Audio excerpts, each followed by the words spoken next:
ঠিক আছে, হ্যাঁ অলরেডি মুক্তি পেয়ে গেছে আগলে রাখিব। হ্যাঁ কেমন লাগছে কাজ করে? নতুন গান থাকবে না? হ্যাঁ থাক ছবি থাক থাক থাক। এটা কাজ করে সবথেকে বড় ভালো লাগলো কাজ করে, সবাই খুব ভালো হেল্পফুল, আর নীতিগণা খুব ভালো অ্যাক্টিং করেছিল। ওর সঙ্গে যেহেতু আমার ফার্স্ট টাইম এটা কাজ, তো এর থেকে বেশি কিছু বলবো না। আর বাদ বাকিটা দর্শকদের আশা করছি ভালো লাগবে।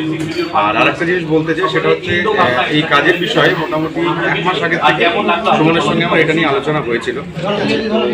যাই হোক, এটা ভালোবেসে নিজেদের মতো কাজটা করতে পেরেছি, তো এর থেকে বেশি কিছু বলার নেই। ইনশাল্লাহ সবার খুব ভালো। হ্যাঁ এই যেহেতু এই গানটা পার্ট 2 আসছে, সেটা নিয়ে দর্শকদের যদি কিছু বলো। হ্যাঁ, ওটার পার্ট 2 যেহেতু আসছে, তো এটা নিয়ে এখন বেশি কিছু বলবো না। নীতি অনেক যদি কিছু বলতে চাই, এটা নিয়ে নীতি অনেক কিছু বলো।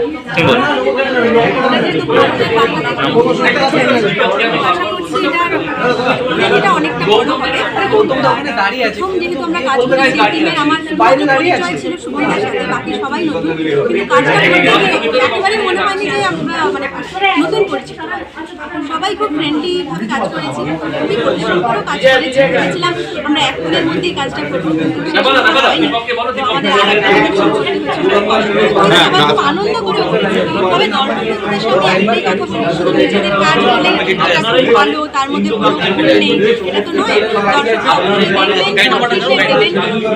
আপনাদের যা চোখে লাগলো অবশ্যই চ্যানেলে যাবেন, হিন্দু বাংলা এন্টারটেনমেন্ট চ্যানেলে গিয়ে গানটা দেখবেন, এবং অবশ্যই গানটা যদি নাও মানেন, যেটা খারাপ লেগেছে, যেটা আমাদের ভুল, সেগুলো অবশ্যই আমাদের।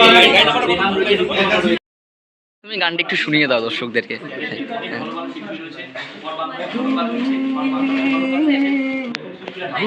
বুঝে চলে গেলে বিরহ দাঁড়িয়ে আমার ভালোবাসা কি বুঝছিল প্রেম আমার সজনে তোমাকে আমি মোর সজনে তোমাকে আমি আগলে রাখিব। শিল্পীরা কাজ করবে, এটা আমার লক্ষ্য, এনায়েত ভাইয়ের লক্ষ্য এবং ডিরেক্টর গৌতম মন্ত্রী যে রয়েছে তার লক্ষ্য। কাজটা রিলিজ হয়েছে, সবার আগে ধন্যবাদ দেবো আপনাদেরকে। আপনারা ছাড়া কিন্তু এটা কখনোই সম্ভব ছিল না, কারণ আপনাদেরকে নিয়েই আমরা এই কাজটা আজকে আপনাদের হাত ধরে লঞ্চ করতে পেরেছি। অসংখ্য ধন্যবাদ জানাই প্রেসের সকল মেম্বারকে যারা আমাদের সাথে রয়েছে, এবং আগামী দিনেও আমি আশা রাখি আপনাদেরকে পাশে পাবো।